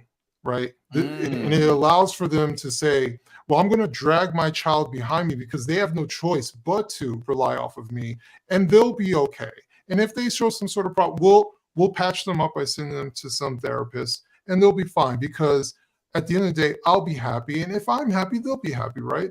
Everybody agrees with that. Wow. Yes. So I get what you're saying. I do. Right. You understand why I'm writing this book. I do. I want to buy this book. Everybody I know, right? This. Hold on. I want to add to this. The next thing I find is our prisons are filled with men with no fathers. Yeah. There's something like 85%. It's some insane number like that. Like 85% of our prison population is males with no fathers in their life. It's some, I don't know if I made that number up, but it's a high number like that. It's in that area. It's some insane amount. You're totally correct. I'm sorry. Can I ask you guys another question since I'm here with? I'm sorry, DL. Are you a black man or? You might be surprised how often I got that. No, I am actually of Native American descent. Okay. but there's a lot of jokes behind my nice olive skin tone. Well, let me talk to the two black men then. They're here, and it's funny because when you use the term person of color at one point, Adam, I was like, wait a second, because a friend of mine was like, don't ever call me a person of color. I'm a black man. Get that straight. So I was like, all right, got it. I will, because I was around a bunch of leftists and I got trained to use terms like person of color and everything like that. But here's my question to you two as well, because I do have a lot of conversations with conservative, right-leaning populist men. And when I say, well, no, we do still have a racist society because black men or black people make up less than 20% of the country, but they make up more than 40% of the prison population. Isn't that right there in itself show you that we have a racist society? And that's a hard question for a lot of populist people to answer, people on the populist right or conservatives to answer, because it's like, well, there's probably a reason for that. I said, well, explain to me that. Well, what it means is it doesn't necessarily mean it's a racist. It could be. I'm not saying it isn't, but it could just be a racist system. In other words, the system itself could be racist, even though the people within it aren't. An example I bring up, obviously, the most obvious one is Barack Obama, right? Barack Obama became the first black president. Did all of a sudden Black America become great? No, the system is still the system. It doesn't just be, right. There are black cops who still kill black people, right? Yes. The system could be racist, even if the individual people aren't. And this is the problem with many people on the left do this. They say it's systemic racism. You're all racist. That's not how that works. Either the people are racist, in which case the system is irrelevant because the people are racist, or the system is racist. It means the people don't have to be racist. In other words, an example I give is cops. My father was a cop, so I keep this example. I never forget one guy who I met. It's a true story. This guy was undercover, and he had been around so many horrible people for so long. When he was out, I don't know how it works now, but at that time, you get time off after you were undercover for so many years. You get time off. You just would not work. They pay you. You get time off to kind of unpressure yourself from being undercover. So I'm walking with him around the Bronx, and he's pointing the finger at people who he's never met before and telling me what crime they're probably going to commit. He's prejudging all of them. Her there, yeah, she can do so-and-so. That dude, yeah, I know what he's going to do. Never met him before. Just would be pointing. He was so jaded. Why? The system jaded him. And you find that so many cops who go in, not racist or no more racist than anybody else is, right? Just the regular person. Then they spend 6-7 years, and everyone they're busting is brown or black, day in, day out. So all of a sudden, I think everybody who's brown and black is doing something. So that's a systemic issue that may not be an individual issue. Yeah. So I'm interested to hear what Adam's got to say. Go ahead. Oh, sorry. Yeah, go ahead. Yeah. So my immediate question when faced with this fact is: are we presuming that these men are innocent? Some. Well, some would be. I mean, everything is on an issue by issue, right? Situation. In some situations, I believe a lot of innocent black men will go to jail, right? Yeah. And in some situations, a lot of guilty black men will go to jail. No, the presumption is, just so you're clear, Adam, the presumption is that more of black men are innocent than white men. That is the presumption, that more of them are, because they are pushed into plea bargaining, because they don't have enough cash to have good lawyers, because they get guilty because a jury of people who are not part of their class go, they're probably guilty, and put them away. So yes, the presumption is, sure, there are black people who do terrible things, of course, but the presumption is by percentage, more of them are innocent than white people. That is the assumption. Okay. So from where I stand, because there is no perfect system, and especially when you talk about criminal justice, there's no perfect system. Are there innocent people that end up in jail? Sure. Of course. But I would venture to say that most people who end up in jail are guilty of the very crime that they're accused of. So if we're talking about 40% are black, my question is, are we saying that 35% are guilty? Are we saying 30%? Either way, even if I was to say that it's actually not 40, it's 20%, it's still high. But let's say it's 20%. Half of them are railroaded and they're really innocent. 20% of black American men end up in jail. They're still overrepresented. So we're saying that this small population of men, which we would say is about 6% of the US population demographically. Right. All right. Yep. So 6% is committing, let's say 20% of the crime. That's still overrepresentation. So where's the problem within this particular group? So is it a group issue? Is it a class issue? Is it a regional issue? And this is the complex matter. And I think the problem that I generally have with it is that we stay at the surface level when we talk about criminal justice. We make it a Black issue. No, it's a Black criminal issue, because majority of these people are actually criminals. Many of them are repeat offenders. So if you're complaining that the cocaine laws and the crack laws are disproportionate, then that sounds like a criminal matter. Because guess what? The vast majority of Black people I've met, never been in jail, are not criminals. It's not a Black issue. This is a criminal issue.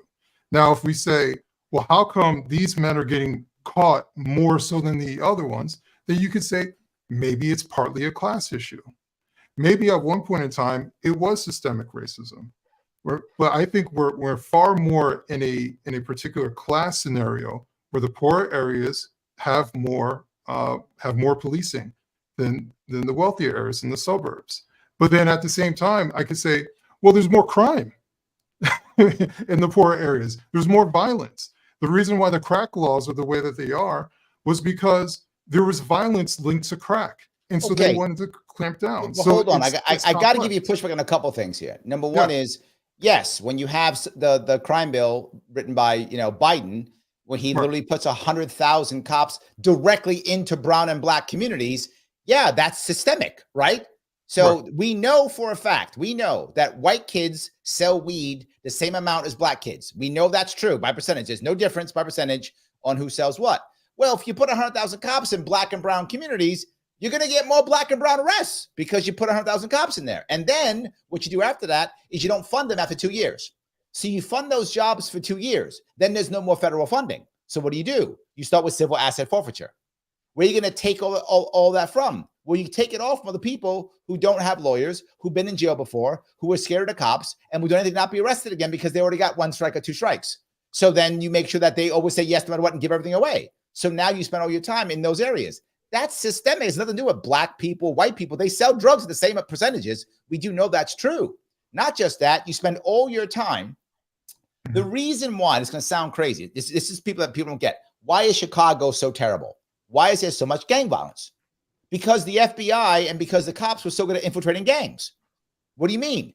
When you have 2 major gangs, you have 1 border, only 1 border. So crime is sporadic along that border, as there are some turf wars along that border. But within the gangland, there's not that much crime. But when you infiltrate to where no one trusts anybody, to where you infiltrate to where everyone breaks up, now you have 500 gangs. You now have 500 borders.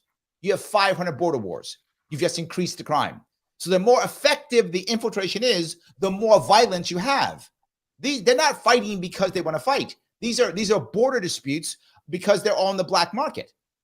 So the black market creates more crime. Well, where they create black market? They created a black market in Black communities and brown communities. Again, systemic. So you're saying, wait a minute, Larry. So you're saying that these guys are criminals? Yes, they're in the black market by default. When you create black markets in brown and Black communities, you create more crime. Poverty does not create crime. Black markets create crime. That's what happens. I believe that poverty does create crime. That's because it creates black markets. There were lots of poor areas that did not have black markets that do not have crime. What you can find poor areas without crime. You can't find black markets without crime. Yes. Cannot. That's a typical libertarian answer over there, talking about the black markets right there. And still true. But listen, you were talking about the crime bill, right? When you talked about the crime bill, what it also did, it wasn't just about putting police officers and being tough on crime and protecting them from my mom, your cousin, his aunt, whatever Joe Biden said. That's my Joe Biden imitation when he talked about, we bring them to heel, Larry. But what it also did was it also cut the funding from a lot of programs inside jails that allowed people to get degrees and aids, certificates and whatnot. And that highly affected, more than the white community, a higher percentage of black people trying to come out. So it is systemic and it is a racial issue when you look at it, when you look at what Joe Biden did. And unlike that one area where we can talk highly, I'm not to sidetrack it, where Donald Trump has done something really good, an area which he created what was it, the First Step Act, right? Yep. Jared Kushner pushed him, doing more to help black people out right there. He doesn't even go near it this time because it goes against his whole campaign of being tough on crime. No. Tough on immigrant crime. I've heard him say it. Let me grab 2 of these super chats if I could. Then I'm going to grab DL 1 second. Here it goes. Ryan, thank you for $2. McDonald's is the poster company for Maha. LOL. Yeah, that's a good point, Ryan. I appreciate that. He goes on to say, thank you for the $5. I have to thank Trump on one detail. His candidacy has exposed the Uniparty and their intentions. Dems, Republicans, and the media are authoritarians. I think that I thank RFK for that, Ryan. I don't thank Trump for that. I thank RFK for that. I think RFK's run, there were many reasons why I'm happy that he ran. One of them is because I've talked about ballot access this year more than every libertarian in combined last 50. I have talked about ballot access on major TV, major radio so many times because of his run on ballot access. So that's number one why I'm glad he ran. And the second thing is it showed how that when one party says no, it's no. It doesn't matter Marianne Williams, doesn't matter RFK Jr., it doesn't matter Tulsi Gabbard. When one party says no, no. I think RFK Jr., am I wrong here, guys? No, I think you're right. Yeah, it was burning for me. So okay. I So mean, DL, we talked a lot about that crime thing. I know because you're not black, you can't talk about it. Yes, you can. Oh no, Please. actually, I tell you what, I had some thoughts. So ahead. we want to talk about systemic racism, and I think that there's a lot of systemic racism in how we approach conversations, right? Ooh, So okay. Craig pointed out, he was like, all right, he was like, DL, are you black? You know, kind of like had to perform the test to see, you know, How to do it. can Do the thing. you speak to this issue? Yep. And he mentioned, he said, there's a lot of populist out, there's a lot of right-wing people out there. They either get silenced quickly or they don't speak up at all. And it's been something that I've been on a tear, especially since I did Ancestry and found out I was Native American. And I was like, oh, is that the case? I was like, well, then I can talk about what I damn well please. But not that I didn't already. But here's the thing. If we can't have these kind of conversations, right? If somebody who's white can't say, even wrongly, like maybe they're wrong, maybe they go out and they say, look, it's a black thing, you know, black people are just more, you know, violent than everybody else. Okay, fine, that's a statement. But instead of analyzing it and saying, okay, is it a correct statement? What is the information that's leading you to believe this? How does that statement, how does that fit with this information, right? Instead of having that conversation, which is a way to make sure that we get to the actual truth, then what we do is we say, well, you can't say that you're black. And it's funny because growing up, I identified as white because my mom is white, my adopted dad is white. But turns out I've seen pictures of my biological dad. He's a lot darker. I have this olive skin tone. And it never occurred to me when my friend, and this, I heard this so often growing up. No, but seriously, what are you? And I was like, I'm white. And they're like, seriously, like all my white, like none of my white friends actually believe that. I was like, I'm the only one going through life blissfully thinking this, right? So I was a conservative and I would espouse my conservative views. And then I became a libertarian. And this has happened to me so many times. I'm talking with somebody and it's a liberal person and they don't like what I have to say. And they say, well, that's because of your white privilege. All of a sudden, of a sudden, I get to be white. Like y'all didn't want to claim me growing up, but now I get to be white all of a sudden. So I have been on this tear and I'm like, I think the problem is that white people have been beaten down and they're too afraid to have these conversations right now. And there are some people out there that they've lost their minds. They are racist, right? Or they have very racist ideas, but these conversations still need to be had. And I think there's a couple things. One, white people need to kind of buck up and they like, if you believe something, you need to learn how to stand behind it. That's why people like Trump. Yes. That's what I was getting to. Like Trump. That's where I was going with this. Like, this is the reason why it's popular, because people follow other people who are brave into battle, right? If you've watched any war movie whatsoever, you know, like trying to think of a movie off the top of my head, but there's war movies where you've got like that colonel, that old white colonel who's grumpy and he just like, he yells at everybody and he hates everybody. But man, everybody wants to follow him into battle, right? Yep. Why? Because he's not afraid of anything. Yep. And so this is Donald Trump is being that guy. And I think it's way too much. I think it's when he said the Mexicans are the rape, those guys are the great bullers. When he said that, I don't get canceled on YouTube. When he said that, people were like, I hate that, but damn, he said it. I can't say that. And somebody was thinking it. And they were like, wow, he said it. And as crazy as it was, people were like, oh my God, you could never get elected doing that. I was like, oh no, he could. I was like, oh no, you could win saying that. You could. Yeah. Because just what you were saying, there's a lot of people who just want to follow strength. And that'll be my next piece I'll bring in here. This part I think is critical. I think Trump does not project empathy well at all. No. But he projects strength very well. And by percentage, more men, to your point, DL, want to follow strength versus empathy.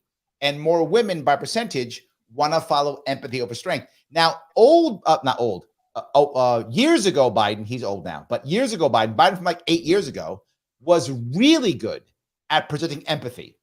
That was one of his skill sets, right? He's like, oh, I get your feelings. I get you. He was very good at it. And women were like, okay, we vote for this guy. This guy's projecting empathy. We love it, right? Now he can't do it anymore. Harris doesn't project either well. No. Neither one of them well, which is why I think more men will go towards Trump because he projects strength better than she does.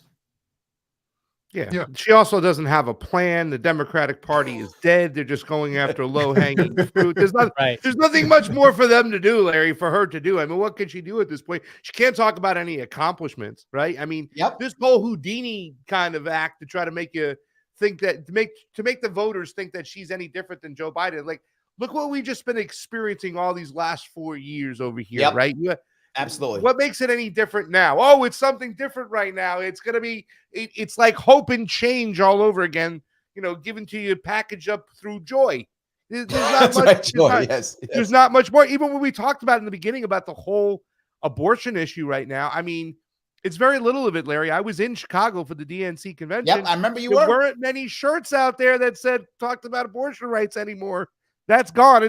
It's low-hanging fruit time right now, and the Democrats, they're at the end of the gravy train. They ain't got much more to grab or to give.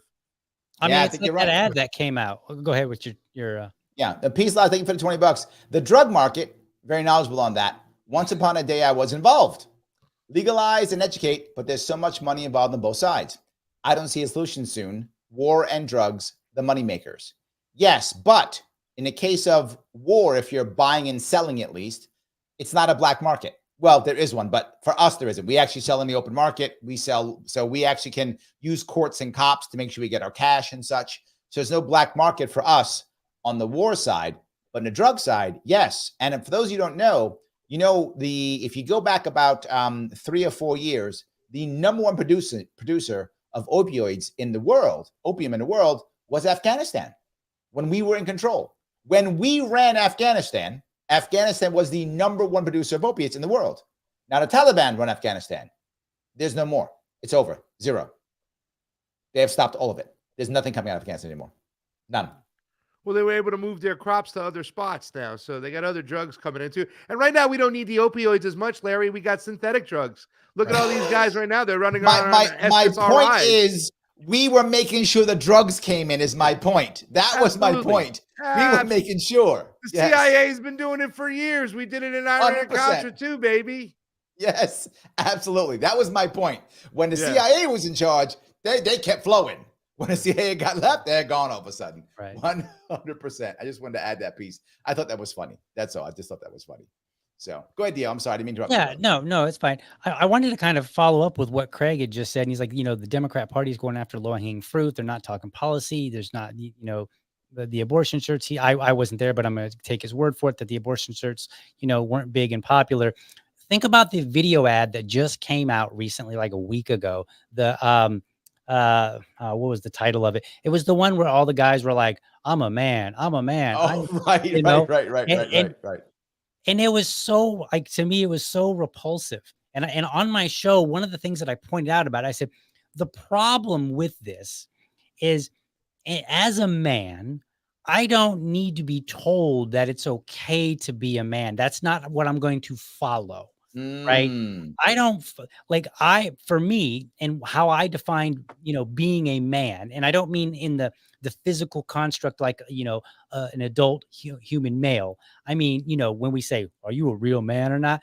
Yep. I define it very simply. I just say, you are somebody, when you're a man, you make decisions and you learn to stand by them. That is a core component of being a man. And this is, and let me go on a little tangent here. When young men turn to men, we don't have that moment. I'm drawing a blank on the term, so I apologize. There's a specific term. I'm just drawing a blank at the moment, but we don't have that moment where we say, it's called a rite of passage. Yes. Yeah, that was it. So we don't have that rite of passage. Mine was my dad. I would go to my dad at like 18, 19 years old. I would go to my mom and dad and I was like, hey mom, hey dad, I got this question, blah, blah, blah. And they were like, my dad finally was like, look, son, you're a man now. You're going to have to learn to make decisions and you're going to have to learn to live by them. So here's the thing. I had the rite of passage. That was that moment. I didn't know that it was mine was boot camp. Right. And then, but here's the really important part about that rite of passage. And this is why that ad was so bad. When you become a man, the men around you confirm it. You're a man now, like my dad did. Then they expect you to act like a man. Yes. Right. And that expectation was not in that ad. It was just because I was like, if I want to vote for a woman, I will. In fact, I did in 2020. Yeah. 2020. I did too. Joe Jorgensen, right? I voted for Joe Jorgensen. I did. And you know what? We didn't have, there was not, I don't remember a single ad or anything that said, hey guys, libertarian guys, and libertarians are mostly guys, like in the party. True. Nobody was like, it's okay to vote for a woman, guys. Nobody said that. You need it, right? You need it. Because that was and this is why I think the Democrat Party, they treat people like children, and they're like, including men. And I think it's going to bite them. I don't think it's going to bite them too hard because, as we mentioned earlier, there is that younger crowd who is confused, and I think there will be a significant number who do kind of follow along because they haven't had that rite of passage. They haven't learned what that expectation is, right? They haven't lived life long enough to have to come and reconcile and say, I don't think society gave me my rite of passage and told me I was a man and expected me. And I think I think they're not there yet. And when they do come to that point, I think that's when you'll see them turn. Adam, you're nodding your head. Yeah. Go ahead. Yeah. So a couple things. First thing about that ad, the other problem, and I agree with everything that you said, Tia.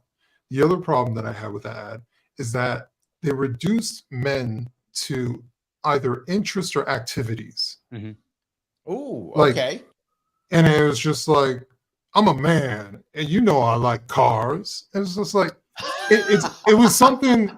It just felt so fake and inauthentic. Obviously, some of them, I think most of them were actors, but just the entire dialogue is a foreign. It reminded me if aliens came to this planet and said, as a human, I like to eat food and drink water. It's like, why would you talk like that? No one talks like that. And that's what it felt like. And the Harris campaign also, I wrote a Substack piece in a thread. They have a misandrist problem, but even deeper, they have a black male misandrist problem. Ooh, because quite literally every ad that is supposedly targeting black men to get them to vote for Kamala Harris insults us. Yeah. Like it's just a straight up insult. Yes. The last one that just went out, referencing the balloon popping dating game. But essentially they were saying, hey, you not voting, especially for Kamala Harris, you won't get any ass. Yes. That's essentially what you said. So they're shaming the man who by their standards is the ideal guy. But I got to go one step further on this. Go one step further on this, Adam. The last time a woman was on a ballot, Hillary Clinton, over 80% of black males voted for Hillary Clinton, more than white males. more That's not black high males enough. by percentage voted for Hillary Clinton than any other racial group. So if you're But going to this- beat up any males, you should not be beating up black males for being misogynist. Black males, when Hillary Clinton was running, by percentage, voted far more than any other group of males in the country, that more than Asian males, more than white males, more than Hispanic males, by huge amounts. So over, it was 89%, something, it's an insane amount it was for Hillary Clinton. So I'll go one step further. They're beating up the wrong people. If we're going to beat them up, it's the wrong people to beat up. And it's embarrassing. Well, see, here's the problem, Larry, that you're not understanding. It's not supposed to be 80%. It's supposed to be 100%. See, the Democrats are entitled to the black vote, not just most of the black people, all the black people. Got it. And their most loyal base is black women. And you know what? These stupid black men, these crazy black men, Sonny Houston on The View is talking about, we need to reach out to these white women. We need to reach out to these Cuban Americans. We need to reach out to these crazy, ridiculous black men who voted for Trump. I was like, where did that come from? It's just, it's a democratic vitriol towards black men. And then they wonder why some of them are looking elsewhere or not voting at all. It's so mind-boggling. I was gonna say maybe because their pitch to black men is more like a pitch to white women. I mean, it's on The View for crying out loud. It's like I think look, you have to give a little. You got to tip your hat a little bit to Kamala Harris because shortly after she talked about proposing giving forgivable loans to black entrepreneurs. But where did she get that idea from? Donald Trump, and I believe it was what's his name, the opportunity zones that they created. Oh, right, yeah. Yep. The guy from South Carolina who Tim Scott. Thank you. Right. I mean, that's where they got that idea from. But at the end of the day, if it's failing, just go to, once again, it's the economy, stupid. Get the money out. That's the way to buy people's votes. Yes. Well, what's even crazier about that, the Harris plan, if you look at the Harris plan, I think like half of the plan, remember, this is the plan for black men. So they're framing it as this is going to uniquely benefit black men. Half of it is not specific to black men whatsoever. Like it's just, hey, we're going to do these things and you'll benefit from it, right? And it's like, then why did you even do this? And then on top of that, it was like, well, we're going to support these efforts. So how are you going to support? It's just filled with fluff language. It is just complete bullshit. Absolutely. Can I say also too as well? It's a very dangerous spot for her to be in too as well, because her record towards black men as the DA in San Francisco and as the Attorney General in California is awful. I mean, the things she did to black men, she had more minor convictions for marijuana towards black men than any Attorney General in the state. She literally held on to prisoners in California prisons to use them to fight forest fires. And that was a lot of black men. I mean, she's been awful to black 100%. Men. So for her she better watch her step, because if the Trump campaign would just to take advantage of this moment and didn't care about looking weak on crime, especially immigrant crime, they can pound her into the ground. But yet he'd rather go after her for being a Marxist, which she's not. The Democratic Party are not a bunch of Marxists. They're a bunch of culture war critters. They're nothing to do with Marxism whatsoever. I believe Dave Smith, the Libertarian, said it so well. He did. It's true. Let me grab a couple, two if I could real fast. Peace Logic has 2 super chats. Thank you, $10. Pierce Morgan did a great interview with Weinstein, and he expressed why intelligent people that don't like Trump are voting for him. The Dems made a mistake throwing Harris at us with no real vote. I'll go one step further. The Democrats thought it was smart to not have a primary. And that was really stupid. Having a primary would have vetted all of the people out. You would have had a better candidate. Whoever would have come out would be better than Harris. A primary would have been a better idea. I don't know if Harris would have won it. She probably would have lost it. But even if she won it, she would have been through all of this garbage before, and she'd be a better candidate now, or a better team now. A primary would have been a good idea for Democrats. They completely screwed it up. You're saying no. Am I wrong? You're wrong. Not if they wanted to lose, because that's the only way the Democratic Party can survive is if they become an anti-Trump party once again and just raise a bunch of money after they lose to Donald Trump. It's almost like they You're wanted not to lose by wrong. putting her forward. You are not wrong. I wish you were wrong, but I see it. If they keep, I was joking. I said this last year. I said if Donald Trump all of a sudden had like kidney failure, there'd be like 6 top Democrats running down. Take my kidney. Don't die, please. I got a mortgage to pay. Take my kidney. Right? You got to keep living. Otherwise, I have to come up with policies and stuff. So I don't want to have policies. Kamala Harris didn't win one single delegate in her own state, and she dropped out a couple weeks before the California primary. And they tried to even hide the fact that, oh, you know, she dropped out. That's why she didn't win a delegate. When the majority, especially in Los Angeles County, in San Francisco County, those counties up there, San Diego County, the ballots were already mailed out a month plus before the election, before the primary itself. So they already did not cast their vote for Kamala Harris, and they tried to cover that up. She didn't win a single primary. She's terrible. I agree. Last one. P says another $5. Looking forward to connecting with DL, Craig, and Adam. You have the best guests. Thank you. That's true. I do. That's an accurate statement. I do have the best guest. Completely accurate. So that's great. So I want to grab a couple of these if I can. Peace Logic asks one more time. He says, Craig, so hold on. He says, Craig, so may I ask, how will you vote? Ooh, do you want to answer that question?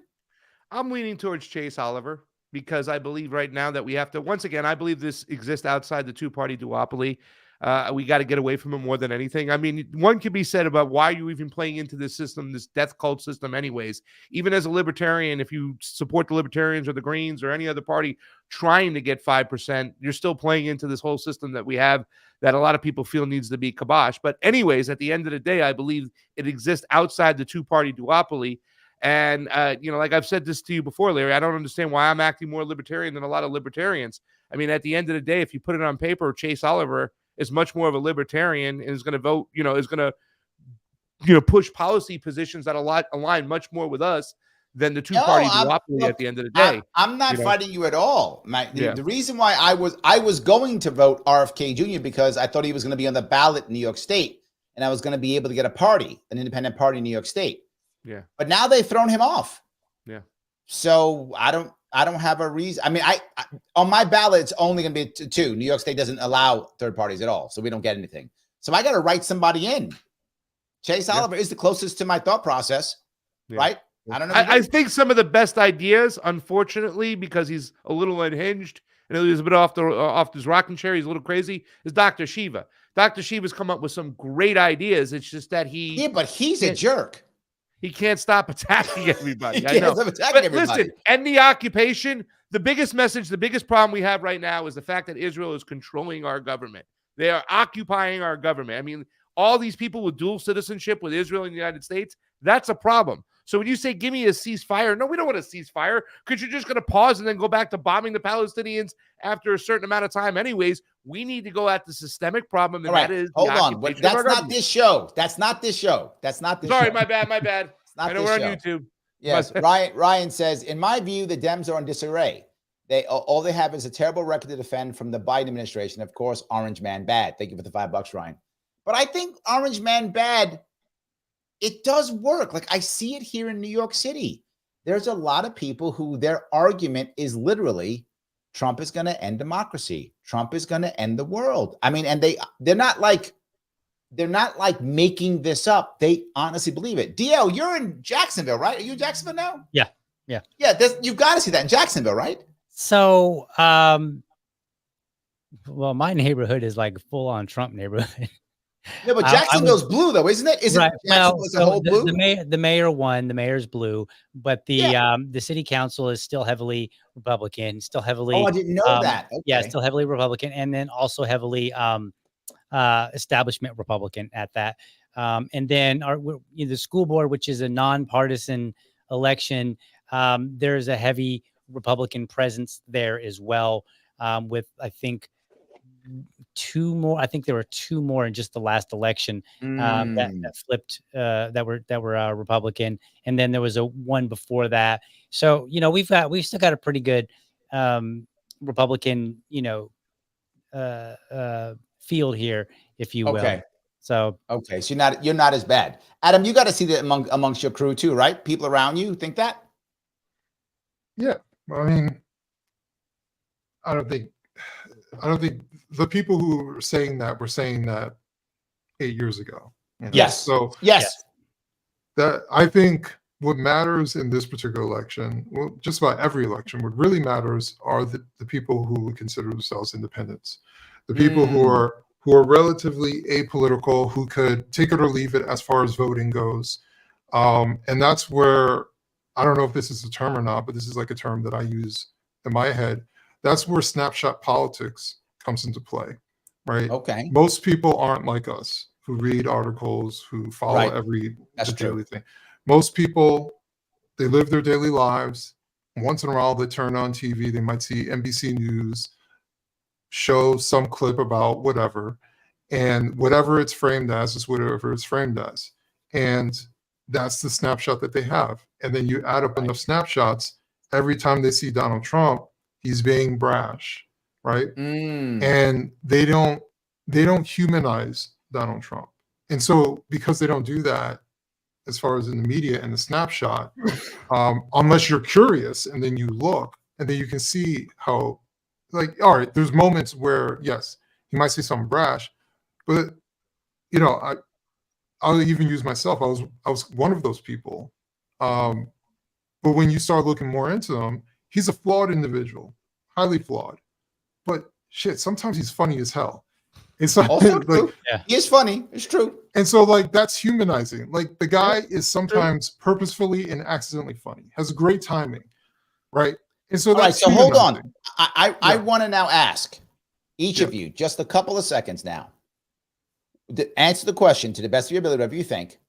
What do you think is going to happen with the men's vote? Is the men's vote this year, is there going to be a breakdown by race? Is it not? Is it going to be a big change in effect? Is the gender gap going to be a thing, or is it not really going to matter much? I think whatever the norm is, like whatever the norm as far as normal range, as far as each male demographic, I think the male vote will be abnormally stronger towards Donald Trump in this election than previous election. Okay.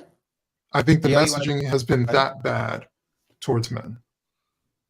DL, I have to agree with him. Oh, go ahead, Craig. Go ahead. I'm just going to agree with him 100% too, as well, because, like, going back to the fact that I think a lot of people, what it should do is you should send more males to third parties, right? That's what should happen right now. I think that with the information that we have, with the decisions that have been made, listen, we saw Donald Trump run for president before, and at the end of the day, you know, I used to say, gun to my head, Donald Trump or Joe Biden, I'd say Donald Trump. But I think we have to go with the old Chase Oliver saying, let the gun go off. Enough is enough. We have to see this for what it is. To be we clear, should be moving away from the two-party duopoly, men and women. Hold on. I got to be clear. That was actually a Gary Johnson first. Gary Johnson was asked that question in 2016, and he said, pull the trigger. Just saying. Good for Chase Oliver for borrowing it, because he can have it. Just want to give my boy. The geniuses, they borrow, Larry, and he was a genius for borrowing it. 100%. Yes. DL, go ahead. No, I agree. I think that's what we're going to see. I don't know if there's going to be, I can't speak to any breakdown by race, but I think that you're going to see more men go to Trump, especially since there's been a bit of a break, right? We've gotten to see, I mean, people aren't stupid. They can see, hey, she's been in office. What did she actually do? Right. And what is she saying she's going to do? Oh, she's going to fix this. She's going to make this better. Well, wait a minute. You were the one there. Right. And there's otherwise there's basically no substance. So as Adam said, you know, people that are saying that are against Trump today, like, you know, orange man bad against Trump. They've been like that. They've been like that. I know people. I know a guy who was a Republican and he left the Republican Party during Trump's first run, and he's been a Democrat since. And that, like, it got annoying because I was like, dude, can you shut up about Trump? Like, like, I get it, you don't like him, but Jesus. All right, let me ask this is the last one I got to ask. This is another $5 super chat. To all guests, am I right to conclude that if you could only choose between Harris or Trump, Trump gets your vote? Anybody want to touch that first? The gun goes off. Gun goes off. Adam, go ahead.